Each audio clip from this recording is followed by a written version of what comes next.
जैसा कि नारंग साहब ने बताया, central council member from ICI. इस समय मुझे इंस्टीट्यूट की 3 कमेटियों की जिम्मेदारी है। सबसे पहले जो प्रैक्टिस में हमारे सीए भाई बहन हैं वो यूडीआईन जनरेट करते होंगे, तो मैं हूँ, कभी भी आपको यूडीआईन में कोई प्रॉब्लम आए तो उसके लिए कॉन्टैक्ट कर सकते हैं। दूसरा, एक हमारे इंस्टीट्यूट की कमेटी है, शायद किसी ने नाम सुना हो, taxation audit quality review board, ठीक है, TAQRB। उसके अंदर हम टैक्स ऑडिट रिपोर्ट को रिव्यू करते हैं 3 लेयर पे।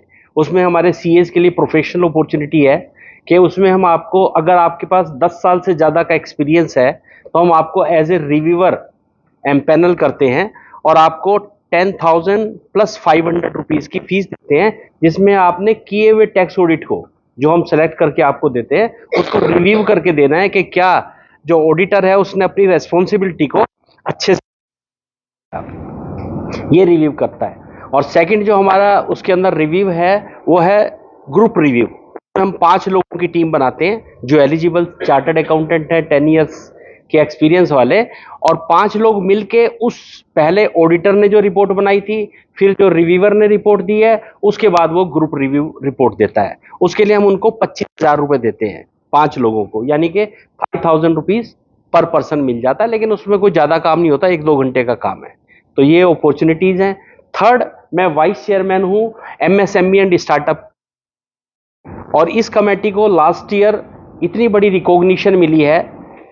17 अगस्त को हमारे सी इंस्टीट्यूट ने एक MSME यात्रा शुरू की थी। आप में से किसी ने सुना था MSME यात्रा?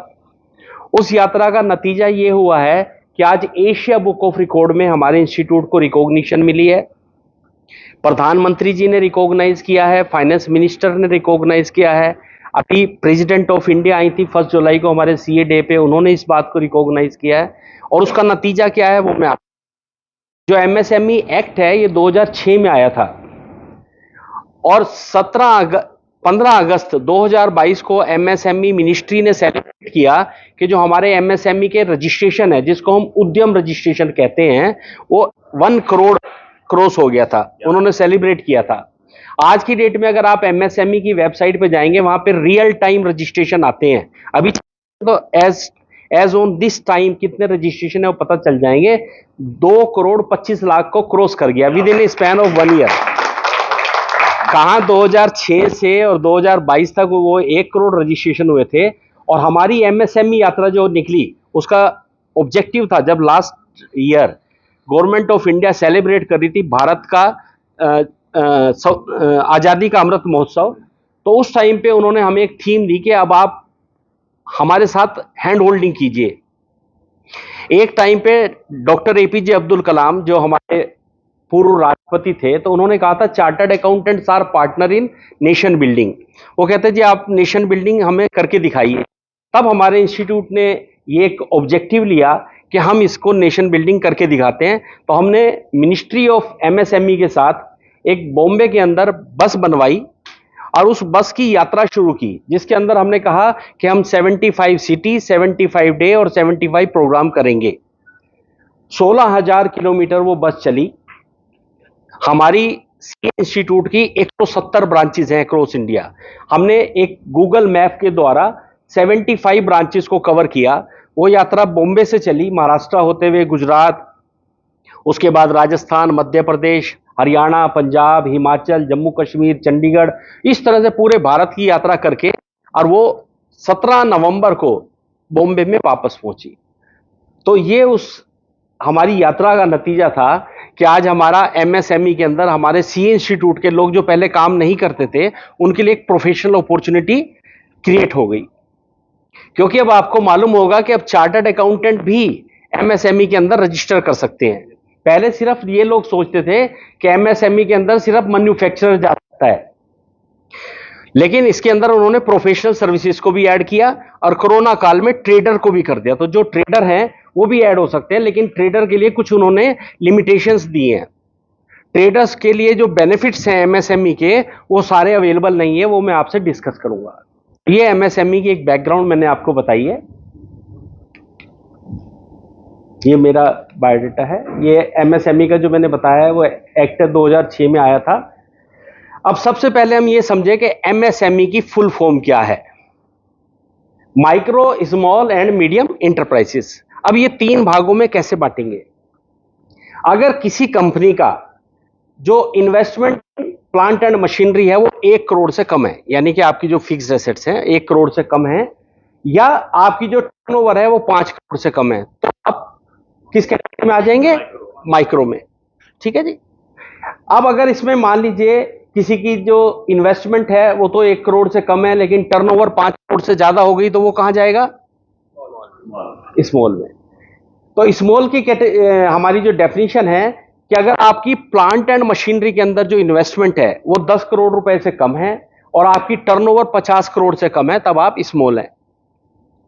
और मीडियम में इन्वेस्टमेंट आपकी 50 करोड़ से कम है और आपकी जो टर्नओवर है वो 250 करोड़ से कम है, तब आप मीडियम कहलाएंगे। तो 3 कैटेगरी हो गई, इसलिए इसका नाम है एमएसएमई। ठीक है जी। इसके बाद जो हो जाएगी वो उसको इस एमएसएमई के बेनिफिट नहीं मिलेंगे।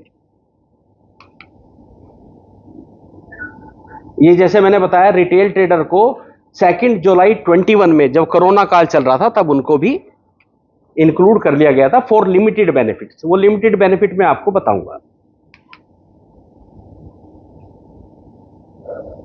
सबसे पहले मैं जनरल बात शुरू करता हूं। इस बार के बजट में एक बहुत बड़ा बेनिफिट आया था एमएसएमईज के लिए, कोई बताएगा? क्योंकि हम इसको इंटरेक्टिव बनाते हैं, थोड़ा और अच्छा लगेगा। मेरी आवाज आ रही है? ये काम कर रहा है? नहीं आ रही? आ रही है। हाँ जी, एनीवन? मैं बताता हूं। वो सर 31 मार्च 2023 को सर्कुलर आया था जो एप्लीकेबल था 1 अप्रैल 2023 से।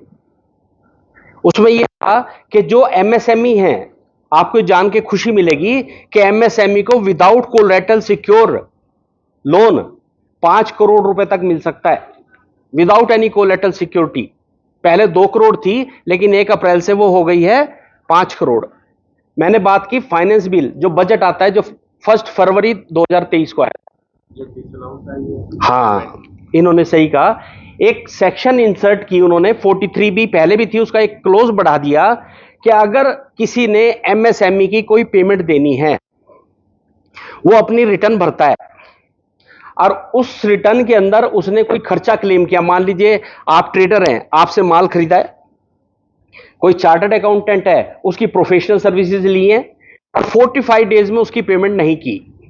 उस केस में जब वो पर्सन अपनी रिटर्न फाइल करेगा तो वो उसको ऐड बैक करेगा, वो डिसअलाउड हो जाएगा, एक्सपेंसेस और परचेज सब कुछ। खर्चा क्लेम नहीं कर पाएगा। जैसे एलआईसी वाले लोग बैठे हैं, एलआईसी हमारी ड्यू हो जाती है, लेकिन अगर हम उसकी पेमेंट नहीं करते तो क्या हम इनकम टैक्स की रिटर्न में क्लेम कर सकते हैं? नहीं। इसी तरह से अगर किसी ने एमएसएमई का पेमेंट देना है और वो 45 दिन से ज्यादा हो गया, इसको बोलते हैं डिलेड पेमेंट, 45 दिन से ज्यादा हो गया तो उसको वो खर्चा क्लेम अपनी रिटर्न में नहीं कर सकता। नहीं कि मैं पेबल दिखा दूंगा कि जी मेरे क्रेडिटर हैं, नो। अगर आपने पेमेंट नहीं किया तो ये खर्चा आपको अलाउ नहीं होगा। तो हमारे सीएस के साथ तो सबसे बड़ी प्रॉब्लम थी। हम लोग ऑडिट करते हैं, काम करते हैं, हमें फीस मिलती थी अगले साल। आप मैडम, आप ओरेकल वाले आप मत समझना ऐसा, क्योंकि ये तो पहले पैसे ले लेते हैं। ठीक है ना जी। लेकिन जो हमारी मीडियोकर फर्म्स हैं, जो हमारी मीडियोकर फर्म है, उन लोगों को पैसे नहीं मिलते। वो तो जब 1 साल ऑडिट करते हैं तो जब अगले साल कराने आता क्लाइंट तब फीस मिलती है। ठीक है जी। तो हम लोगों के लिए बहुत अच्छी स्कीम आ गई। इसलिए कई बार लोग कहते हैं कि एमएसएमई वालों को थोड़ा अवॉइड करें, तो आपको कोई घबराने की जरूरत नहीं। तो आप सब लोग जरूर अपना रजिस्ट्रेशन करवाएं।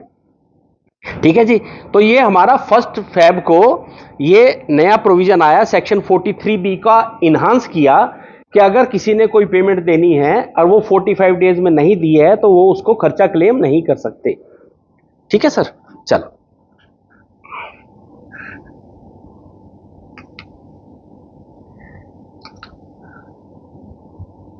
नहीं, वो मैं वैसे बता दूंगा।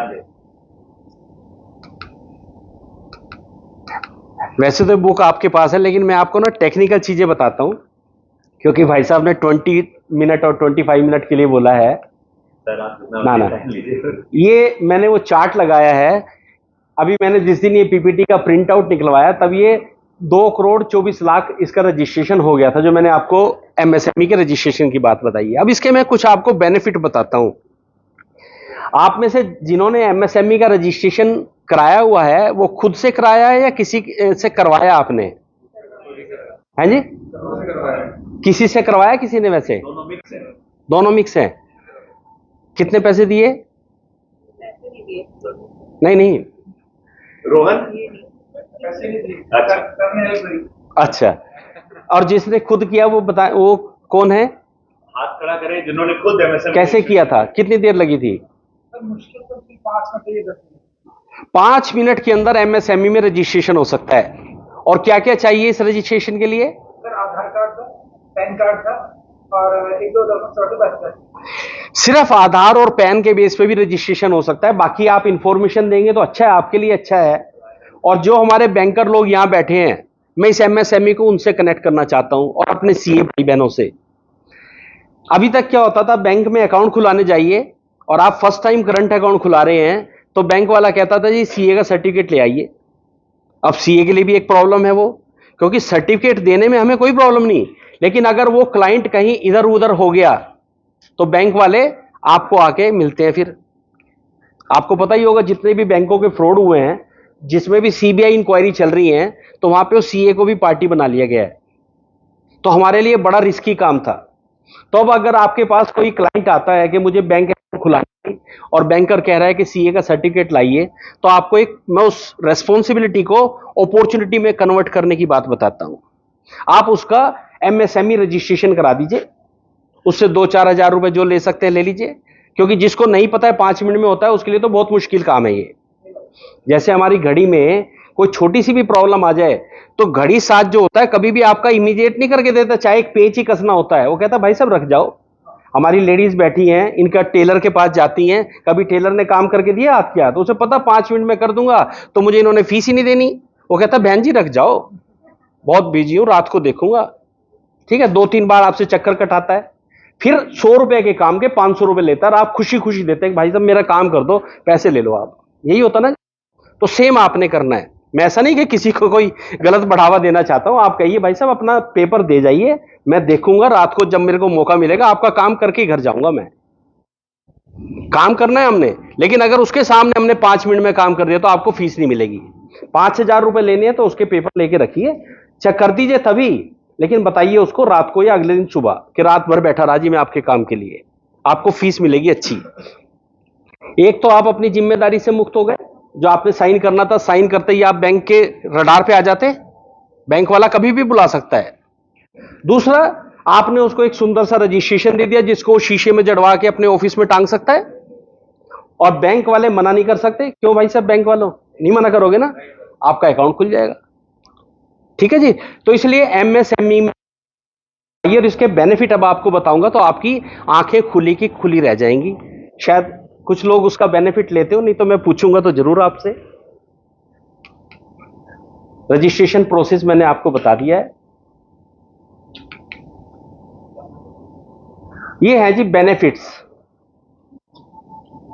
मैंने आपको बताया no need of any kind of documentation for registration, online है सब कुछ। ये सबसे पहला बेनिफिट एक्सटेंडेड टैक्स बेनिफिट।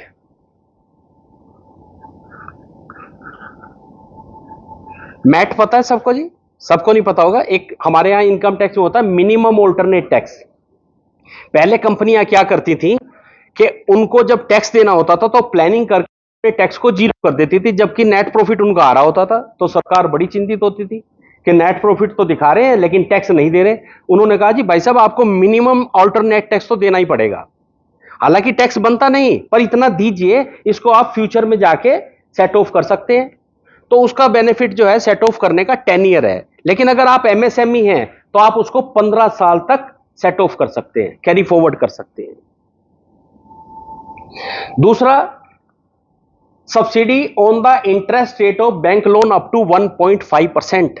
जितने भी बैंकर हैं, अगर आप एमएसएमई और उनके पास लोन लेने के लिए जाएंगे तो जो भी रेट प्रिस्क्राइब्ड है वहां पे, तो उसमें आपको 1.5% तक का डिस्काउंट मिलेगा। लिया किसी ने बेनिफिट ये? हाँ, आप जाएंगे तो वहां पे स्पेशलिस्ट ब्रांचेस हैं इनकी।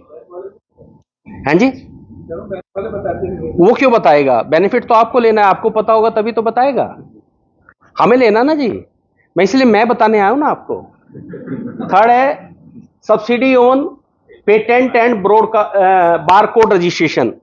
किसी ने अपना पेटेंट बारकोड कराया? सर ट्रेडमार्क की फीस भी ट्रेडमार्क फीस आप ट्रेडमार्क कराया, बेनिफिट ले लिया? हम तो लेते हैं सर, क्लाइंट को सजेस्ट करते हैं। स्टार्टअप के थ्रू हमें पेटेंट और आईपी रजिस्ट्रेशन करवा के दिया है, तो आईपी ऑफिस ने उनको फीस वेव ऑफ की है। वेव ऑफ हुई ना। मैं उसके आगे का आपको बेनिफिट बताता हूं, शायद आपको पता हो नहीं पता हो, और उसमें फिर हमारे प्रोफेशनल के लिए एक अपॉर्चुनिटी बताता हूं।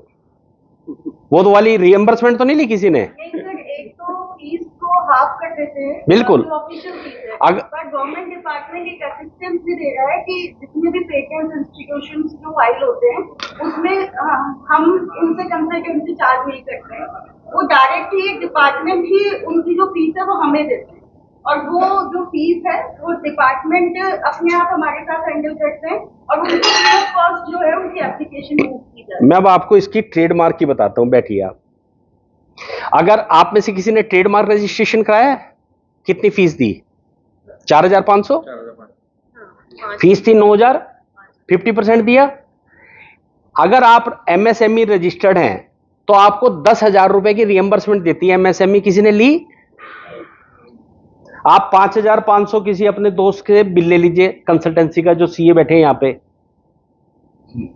ठीक है, माधव जी का बिल ले लेना, ठीक है।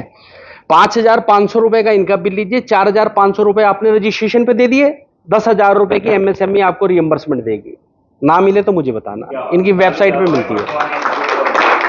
उनके लिए प्रोफेशनल अपॉर्चुनिटी हो गई, आपके 4,500 रुपए भी वापस मिल जाएंगे। पहले 50% डिस्काउंट दी गवर्नमेंट ने, जब आपका ट्रेडमार्क रजिस्टर्ड हो जाएगा तो 10,000 रुपए और मिलेंगे आपको।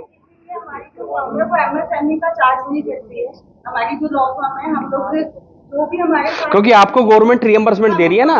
हाँ, लेकिन ट्रेडमार्क में आपको एमएसएमई भी वो देती है। हाँ जी भाई साहब। इस साल ट्रेडमार्क रजिस्टर कराया, उसी साल लेना है, एक तो कभी भी ले सकते। जब आपका रजिस्ट्रेशन होके आ जाएगा, ये नहीं कि जी आपने अप्लाई किया और लाओ जी 10,000 रुपए दे दो, नो, फिर ऐसे तो बहुत लोग करेंगे। 4 साल पहले करा तो अब मिल जाएगा पैसा। बिल्कुल मिल जाएगा। उस टाइम पे आप एमएसएमई रजिस्टर्ड थे तो आप क्लेम कर लीजिए, और कोई मुश्किल आए तो मुझे बताना रजिस्ट्रेशन बाद में किया है ना। फिर नहीं, आप एमएसएमई रजिस्टर्ड होने चाहिए। अभी तो आपको और बड़े बेनिफिट बताऊंगा, ये तो बहुत मामूली छोटे छोटे वाले हैं। Eligibility for industrial promotion subsidy. ये इंडस्ट्रियल प्रमोशन सब्सिडी होती है, मैं डिटेल में आपको बाद में बताता हूं। हाँ, 50% import subsidy is granted to MSME when they applied for bank loan for purchase of fully automatic machinery। ठीक है जी। MSME are free to exhibit their product at exhibition organized all over India। The entire cost of stall will be paid by the central government। इसका benefit किसने लिया? नहीं होगा, लोगों ने लेना है ना। और किसी को? यहाँ स्टॉल्स बुक करने वाले कई सारे बैठे हैं, रचना की। ठीक है जी। जैसे हमारे यहाँ दिल्ली के अंदर ट्रेड फेयर होता है, पूरे भारत से लोग आते हैं, तो जो लोग आते हैं, मान लो कोई कटक से आ रहा है, पटना से आ रहा है, वो यहां पे आएगा, प्रगति मैदान में अपना स्टॉल लगाएगा, जैसे यहां पे लगा हुआ है। इसकी कॉस्ट भी तो होती है ना। आप अगर इस तरह का स्टॉल आपको एग्जिबिट करते हैं इंडिया के अंदर, तो यहां पे 3 तरह की यहां पे रिएम्बर्समेंट देते हैं। बड़ा शहर है, जैसे दिल्ली जैसा शहर है, तो 1.5 लाख रुपए। बी कैटेगरी का है 1 लाख रुपया, उससे छोटा है तो 80,000 रुपए की आपको रिएम्बर्समेंट मिलती है, जिसमें आपके जो भी खर्चे हैं वो सारे रिएम्बर्समेंट हो जाते हैं। और ये स्कीम इंटरनेशनल भी है। इंटरनेशनल पता है किसी को? क्लेम किया आपने? करनी है। 5 लाख रुपए आपने किए क्लेम? 5 लाख रुपए मिले थे ना आपको। और किसी को ना मिले हो तो मुझे बताना, मैं दिलवा दूंगा। आपको मिल गए? वो बताता हूं। इसमें यह है कि एमएसएमई मिनिस्ट्री जो साल में एक बार देती है, और एक बार एनएसआईसी देती है, उनकी भी स्कीम्स आती हैं, वो भी इसकी सिमिलर यूनिट है। एनएसआईसी से 5 लाख मिलता है, 5 लाख रुपए एमएसएमई से मिलता है। और कोई अगर स्पेशल कैटेगरी केस है, स्पेशल कैटेगरी कहते हैं जहां SC ST कैटेगरी का बंदा है, तो उसको साल में 2-2 मिलते हैं। ठीक है सर, 5 लाख रुपए तक, उसमें इकोनॉमी क्लास की आना जाना। हाँ जी मैडम, कुछ कह रहे थे? सब कुछ सर्विसेज। मान लो मैं चार्टर्ड अकाउंटेंट हूं, अमेरिका के अंदर कोई बहुत बड़ी कॉन्फ्रेंस हो रही है, लेकिन इसके अंदर एक सिस्टम है कि आपको 10 से 20 लोगों का एक ग्रुप बना के एक एसोसिएशन के थ्रू जाना पड़ता है। ये नहीं कि आप इंडिविजुअल चले जाएं, वो एसोसिएशन भी मैं आपको कनेक्ट करा दूंगा। फरीदाबाद में है, राजीव चावला है, अगर आप जानते हो, IMSME करके। दिल्ली के पंजाबी बाग में एक अंशुल मलिक जी हैं, वो चलाते हैं यंग माइंड एसोसिएशन के नाम से। मैं आज अंशुल मलिक जी को रिक्वेस्ट भी की थी कि आ जाएं, ताकि प्रैक्टिकल चीजें आपको और ज्यादा बताएं। वो आ नहीं पाए। हाँ सर।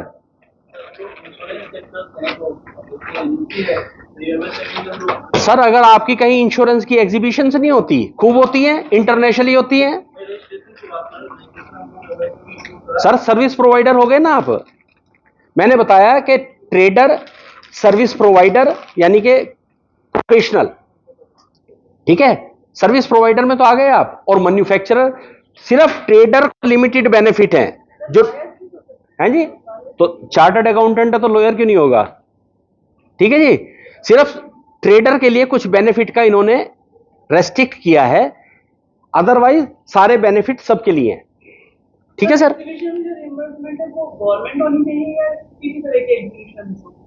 जो रजिस्टर्ड हो वहां पे। इसीलिए मैंने कहा, ये भाई साहब गए हैं, इनसे पूछना कि 10 से 20 लोग जब जाते हैं तो उनको पहले वहां पे अप्लाई करना होता है कि जी एग्जीबिशन यहां पे हो रही है। नेचुरली आप पहले MSME मिनिस्ट्री को वेबसाइट के थ्रू अप्लाई करेंगे। जैसे अभी हमारे CS की एक ग्लोपैक हो रही है, global professional accountant convention, Gandhinagar Gujarat में 24 से 26 नवंबर। या अभी लास्ट ईयर हमारी हुई थी world Congress of accountant Mumbai में। अगर इस तरह की एग्जीबिशन है, हमारे जो दिल्ली के चार्टर्ड अकाउंटेंट है वो जाना चाहते हैं, वो एक एसोसिएशन बना के, जैसे हमारे स्टडी सर्कल बने रहते हैं, एसोसिएशंस हैं, जिसमें मिनिमम 10 बंदे होने चाहिए, मतलब जाने वाले इंटरेस्टेड पार्टी 10 से 20। वो वहां पे अप्लाई कर दें कि जी एग्जीबिशन है और हमको इसमें जाना है। नहीं तो इसके लिए प्राइवेट है जी। नहीं, वो तो एक पर्टिकुलर, मान लो जर्मनी के अंदर एक ऑटो पार्ट्स की हो रही है, तो फिर लॉयर क्या करेगा जाके उसमें? अपने क्लाइंट्स को एडवाइस करने के लिए। हाँ, कहीं पे रबड़ प्रोडक्ट की हो रही है, कहीं पे टेक्सटाइल की हो रही है, तो टेक्सटाइल वाले सारे क्लाइंट जा सकते हैं। तो सेम नेचर के होने चाहिए ना, एग्जीबिशन तो एक ही तरह की होगी ना। ठीक है ना। तो आपको मैं, हाँ सर,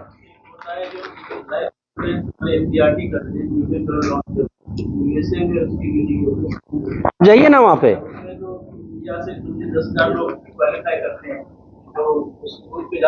बिल्कुल। और नहीं तो मैं आपको कंसल्टेंट दे दूंगा, वो आपसे थोड़ी बहुत फीस लेगा, आपका सारा कुछ करा देगा, आपका ग्रुप बनवा देगा, आप भेज जाइए उनके साथ। ठीक है जी। हाँ जी मैडम। मेरे पास ऐसा एक ऑफर आया था, तब इस बारे में पता नहीं था, तो मुझे लगा कि ऐसे कैसे गवर्नमेंट पैसे देगी। मैं रिलायबल आदमी दूंगा आपको इस काम के लिए। अगर आपको थोड़े पैसे वो एडवांस भी मांगे तो दे देना, काम करा देगा। तो उसमें यही था कि एडवांस दे और आस्किंग फॉर 1.5 लाख है कि आपको बाद में आ जाएगी, बट हमें समझ नहीं आया। तो नहीं, अब जैसे आप इस प्लेटफॉर्म पे हैं तो रिलायबिलिटी है ना। मैं नारंग साहब का जानकार हूं तो मेरे पे रिलायबिलिटी है, वो मेरा जानकार है, मैं दे दूंगा आपको। क्योंकि देखो, जब हम आपको स्कीम बताएंगे तो उसका सोल्यूशन भी बताएंगे ना। ये नहीं ना कि मैं स्कीम बता के चला जाऊं, आप कहेंगे इसकी रिएम्बर्समेंट कैसे ले। वो प्राइवेट लोग बैठे हैं, आप में से भी कोई इस लाइन में आना चाहे तो मेरे साथ जुड़ जाना, मैं आपको स्कीमें बता दूंगा, उससे जुड़वा दूंगा।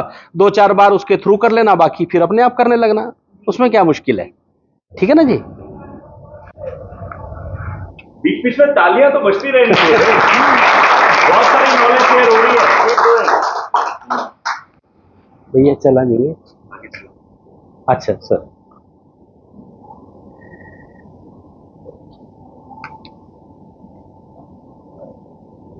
Concession on electricity bill. MSME को इलेक्ट्रिसिटी में भी कंसेशन मिलता है। ये जो मैंने आपको बताया था 1 अप्रैल से एप्लीकेबल हुआ है। Bank loan are provided without any collateral security up to 5 crore with effect from 1 April 23। किसी को बैंक लोन लेना हो, वैसे बैंक जाओगे तो नहीं मिलेगा लोन, इसके लिए फिर आपको कंसल्टेंट चाहिए, वो हमारे पास हैं, मैं आपको रेफर कर दूंगा। हमारी बिल्डिंग में जहां मेरा ऑफिस है, new Delhi house, Barakhamba road पे, वहां पे सीए मुकेश मोहन गुप्ता जी हैं। नेक्स्ट टाइम कहेंगे मैं उनको बुला दूंगा आपके लिए, अंशुल मलिक जी को भी बुला दूंगा, उनको बुला दूंगा, ताकि जो है वो आपको प्रैक्टिकल बता देंगे। मैं तो आपको बता सकता हूं कि भाई 5 करोड़ तक लोन मिलता है, लेकिन बैंक जाओगे तो वो आपको घुमा देगा, ठीक है ना। वो उनका इंटरेस्ट नहीं, या उनको फिर खुश करो, वो आपसे होगा नहीं। तो बेहतर है कि एक प्रोफेशनल सर्विसेज लें आप उसके लिए। वो मैं आपको बता दूंगा कौन है बंदा जो ये काम प्रोफेशनली करते हैं, जिन्होंने अपना पूरा बैकअप बनाया हुआ है, स्टाफ है, सब कुछ है, उनकी कोस्टिंग है, तो उसमें कोई बुराई भी नहीं है, हमें घर बैठे काम हो रहा है तो, ठीक है ना जी। सर्विस चार्जेस है। तो 5 करोड़ रुपए तक का लोन आपको बिना कोलेटरल के मिल जाएगा। Exports are now free from the calculation of turnover of enterprises. आपकी जो एमएसएमई की जो एक्सपोर्ट है वो टर्नओवर में भी कैलकुलेट नहीं होती। एज जो फाइनेंस बिल 23 का मैंने बताया कि 45 दिन से ज्यादा अगर डिले है तो वो डिसअलाउड हो जाएगा इनकम टैक्स में, ये मैं आपको बता चुका। There is no need for tax audit of MSME having turnover up to 10 crore under section 44A provided cash receipt and payment are less than, जबकि जनरल लिमिट जो है 1 करोड़ है, ठीक है जी। MSME small trader professional can take the benefit of presumptive tax scheme under section 44AD 44ADA up to turnover 3 crore / 75 lakh, जबकि general आदमी के लिए 2 करोड़ और 50 लाख है। प्रिजम्पटिव तो पता है ना, अगर आप अपनी बुक्स ऑफ अकाउंट नहीं मेंटेन कर सकते और आप छोटे व्यापारी हैं तो आप प्रिजम्पटिव इनकम अपनी डिक्लेयर कर दीजिए।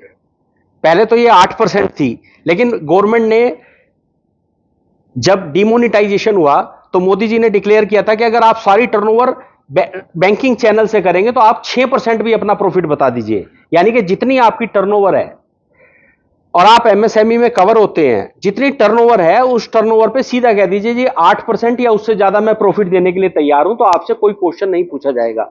लेकिन 8% तब है जब आप अपनी कैश ट्रांजेक्शन भी करते हैं। अगर आपकी कैश ट्रांजेक्शन नहीं है, टोटल बैंक की है, तब आप 6% पे भी इनकम टैक्स वालों को सेटिस्फाई कर सकते हैं।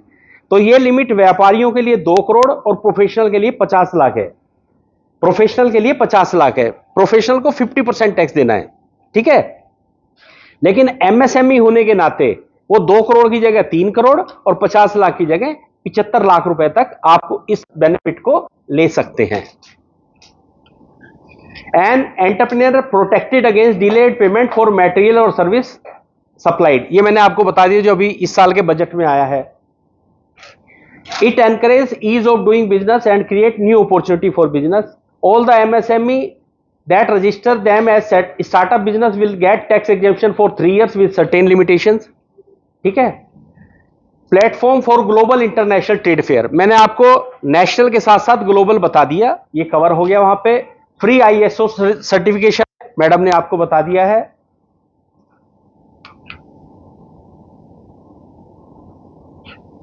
कर दो आप ही करते हो, आप ही करते हो, उसमें क्या करो, होगी वो पुरानी, ये वाला तो हो गया। ये सेंट्रल गवर्नमेंट की स्कीम्स हैं जो आपको बेनिफिट देती है, जैसे क्रेडिट गारंटी फंड फॉर, जो मैंने आपको बताया 5 करोड़ वाला, इसमें गवर्नमेंट आपके बिहाफ पे गारंटी दे रही है बैंक को कि हम देंगे पैसे। अगर एमएसएमई या लोन लेने आता है, आप उसको लोन दीजिए without collateral security, we are guarantor, इसलिए इसका नाम है credit guarantee fund trust for. Prime minister employment generation programme भी है, जिसके अंदर loan under this scheme is available up to 25 lakh MSME starting new business और expanding their old one will only get this benefit, ठीक है जी। इसमें आपको 25 लाख रुपए तक जो नया व्यापारी है, क्योंकि जब आप बैंक से विदाउट कोलेटरल सिक्योरिटी लोन लेने जाएंगे तो वो आपकी हिस्ट्री लेगा, आपका कहेगा जी पिछले 3 साल के अकाउंट से लेके आओ। आप नए व्यापारी हैं तो आपको 25 लाख रुपए तक लोन यहां भी मिलता है। नया तो नया होता है, पुराने में तो 5 करोड़ तक जा सकते हैं सर आप, नए में 25 लाख है ये, ठीक है sir. Stand Up India scheme. Under this scheme, loan is available up to 1 crore for only women, irrespective of fact that she belongs to scheduled caste. क्योंकि मैंने बताया था SC ST कैटेगरी के लिए अलग है, लेकिन यहाँ वुमेन्स को सारे बेनिफिट मिलेंगे और इनको 1 करोड़ रुपए तक का लोन मिलेगा। आप में से किसी ने लिया है? वेरी गुड, चलो भैया आगे बढ़ो। ये लोन लेने के लिए जो डॉक्यूमेंट चाहिए वो किताब आपके पास प्रिंटेड है ही सेम, इसलिए कोई है सर? हाँ, इसमें भी कोई खास नहीं है क्योंकि टाइम का भी थोड़ा कंस्ट्रेंट है ना। मेरी तरफ से कोई नहीं, आपकी तरफ से जो चलो आगे बढ़ जाओ।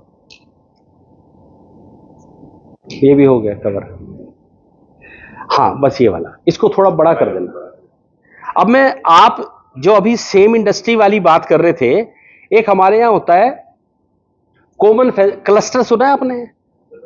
क्लस्टर किसे कहते हैं? क्लस्टर, हाँ, जो सेम तरह की जो इंडस्ट्री होती है, जैसे पानीपत जाइए वहां पे कंबल बनाने वाले हैं एक जैसे बैठे हैं, तो उसे बोलते हैं क्लस्टर। तो क्लस्टर के लिए बहुत बड़ी स्कीम है। क्लस्टर की स्कीम किसी ने ली है? मैं बताता हूं आपको, आपकी आंखें खुली रह जाएंगी इसमें। क्लस्टर के अंदर वो कहते हैं कि आपको एक एसपीवी बनाना है, special purpose vehicle. Special purpose vehicle समझते हैं? एक सेक्शन 8 होती है कंपनीज एक्ट में, जो पहले सेक्शन 25 थी, जो नो प्रॉफिट मेकिंग कंपनी होती है। आपको 15 लोगों को मिलके एक प्राइवेट लिमिटेड कंपनी बनानी है, जिसको रजिस्टर कराना है सेक्शन 8 में कि भैया ये प्रॉफिट मेकिंग नहीं है, ये हमारी आपस की एसोसिएशन ऑफ पर्सन टाइप है। जैसे सोसाइटीज होती है ना, ऐसे ये कंपनी रजिस्टर्ड होती है कंपनी एक्ट में सेक्शन 8 के तहत। ठीक है जी। तो आपने एक एसपीवी बनाना है, स्पेशल पर्पस व्हीकल। उसके अंदर वो 15 से 25-30 लोगों को आपने जोड़ना है जो इंटरेस्टेड पार्टी है। फिर इसका बेनिफिट मिलेगा, वो देखिए क्या है बेनिफिट।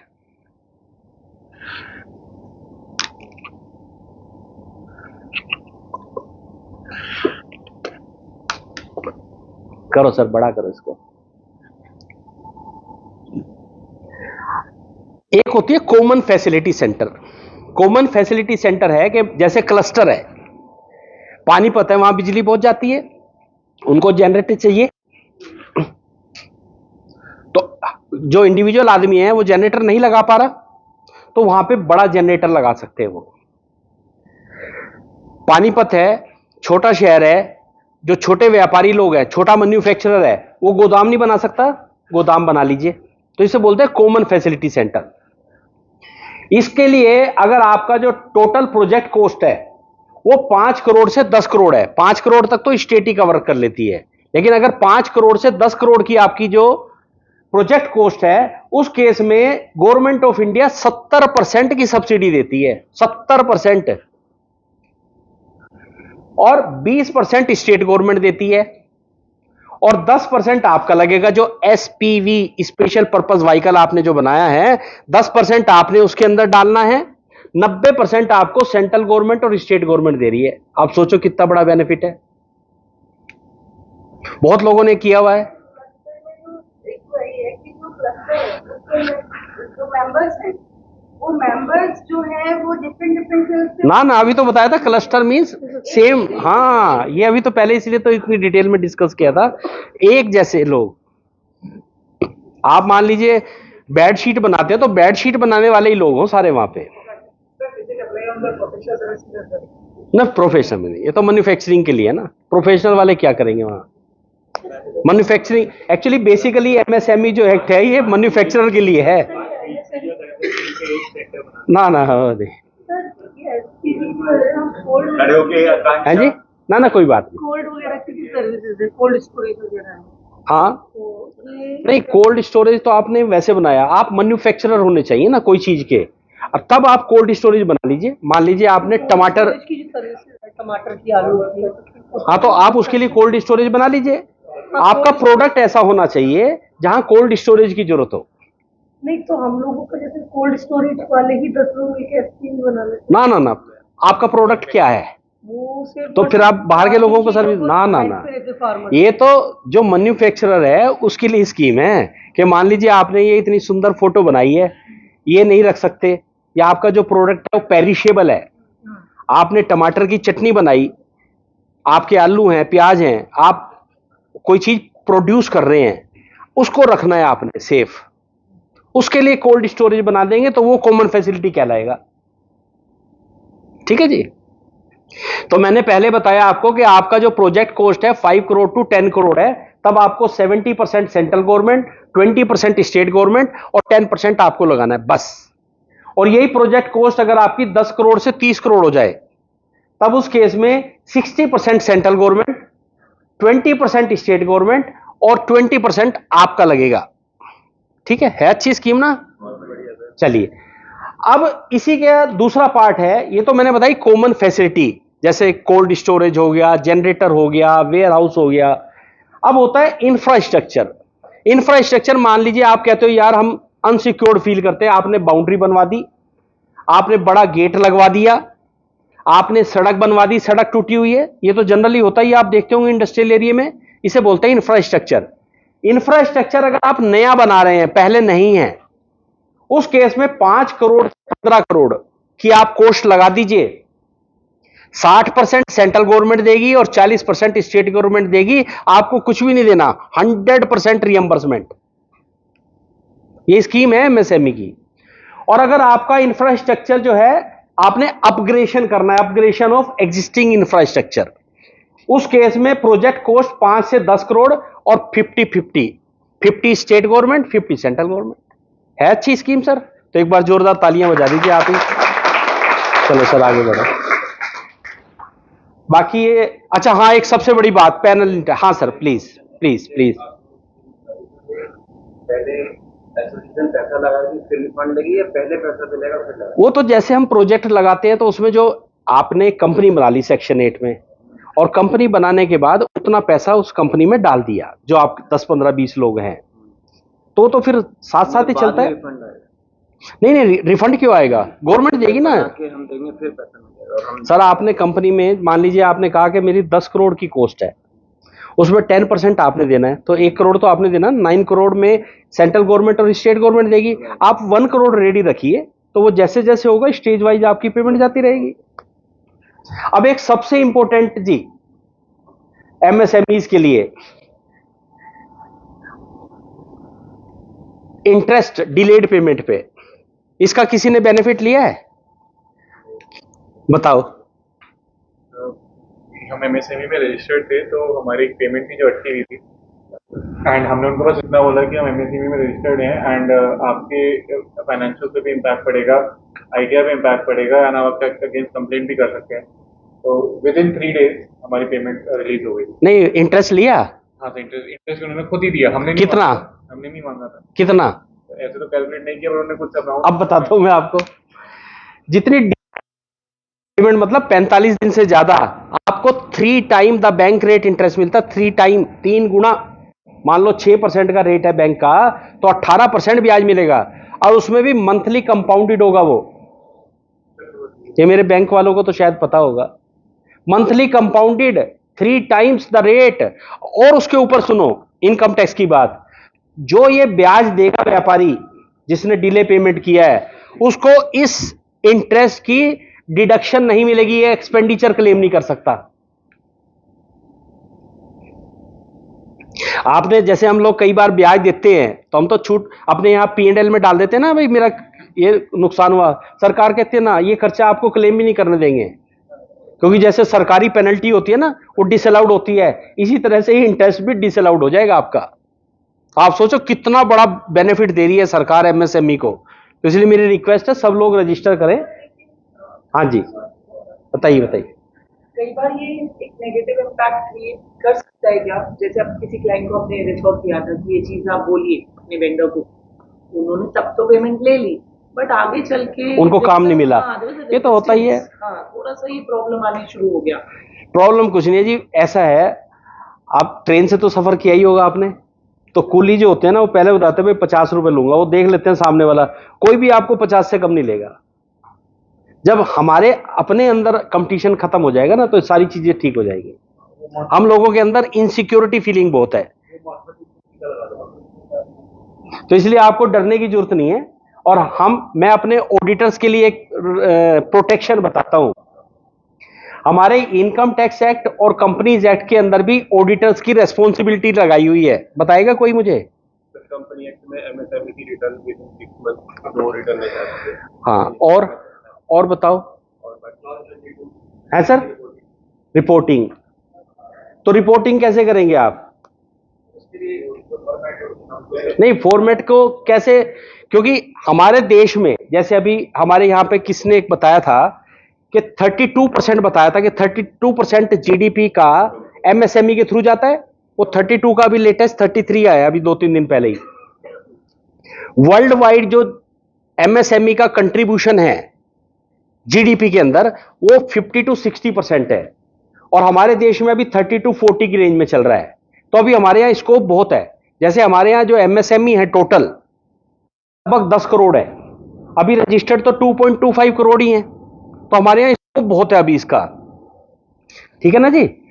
तो मैं अब आपको उसके ऊपर एक बात बताता हूं।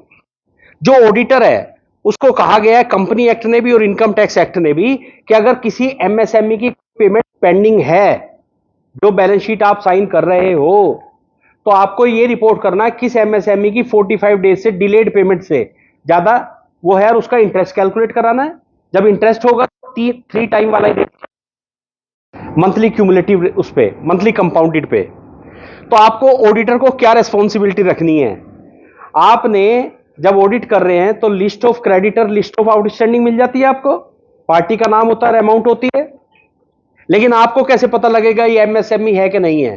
Because you are responsible only towards registered MSME, unregistered भी बहुत है। तो उसके लिए आप क्या करें, आप लिस्ट ऑफ क्रेडिटर आउटस्टैंडिंग की में ईमेल आईडी और ले लें।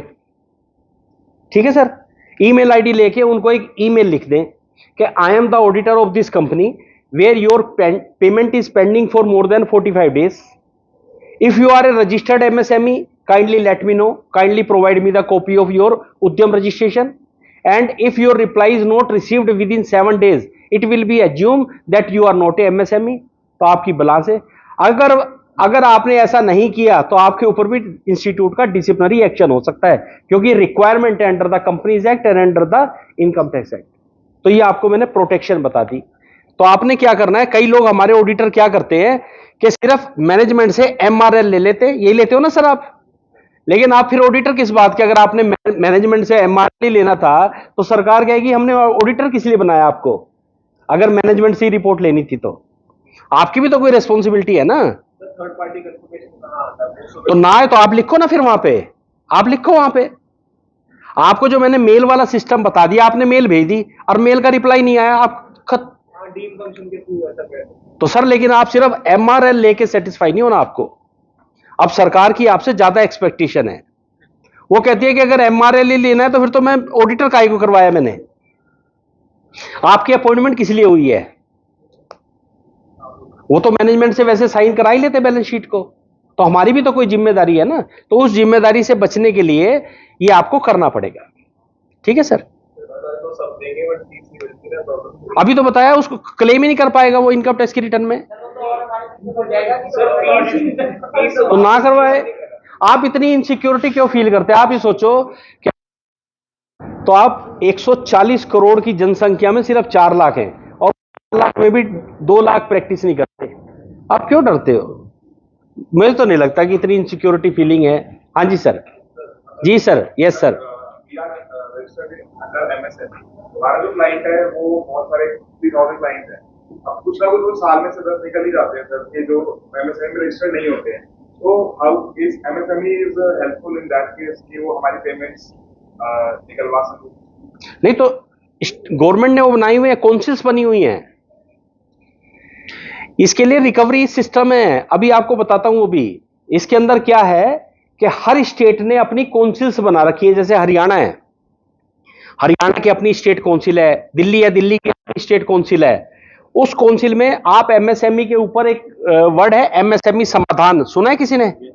एमएसएमई समाधान पे जाके कंप्लेंट कर दीजिए 45 डेज होते ही। उससे आपका क्या मतलब है? आप रजिस्टर्ड है, पैसे तो आपने लेने सर, तो हमें क्या कर, उससे क्या करना है? तभी तो लोग डर रहे हैं आजकल, एमएसएमई से माल नहीं लेते, एमएसएमई की सर्विसेज नहीं लेते। इनकी पेमेंट देनी पड़ेगी 45 दिन में। वो जब पेमेंट आ जाएगी तो उसके बाद काम ही बंद हो जाएगा। पता क्यों बंद हो जाएगा? आप ऐसे, आपका माल बढ़िया होना चाहिए, वो खुद आएगा लेने आपको। क्या बात करते हो आप? इतनी इनसिक्योरिटी फीलिंग क्यों रखते हो? अगर आप एमएसएमई हैं और आपकी पेमेंट 45 दिन में नहीं आती, इनकम टैक्स तो आपको बेनिफिट दे ही रहा है, एमएसएमई मिनिस्ट्री भी दे रही है कि आप एमएसएमई मिनिस्ट्री की एमएसएमई समाधान पे जाके उसकी कंप्लेंट कर देंगे, और जब उसकी कंप्लेंट हो जाएगी, वो हियरिंग के लिए आएगा, तो उसको 75% पहले पैसा जमा करना पड़ेगा। जैसे हमारे यहाँ इनकम टैक्स में स्टे लेने के लिए 20% जमा करना पड़ता है ना, यहाँ पे 75% जमा करना पड़ता है, तब उसको उसका बेनिफिट मिलेगा। उससे पहले उसकी हियरिंग ही नहीं सुनी जाएगी। ठीक है ना? बाकी सब चीजें लिखी हुई हैं, मेरा मोबाइल नंबर लिखा हुआ है, कभी भी कोई काम हो मुझे फोन कर लेना। तो थैंक यू सर।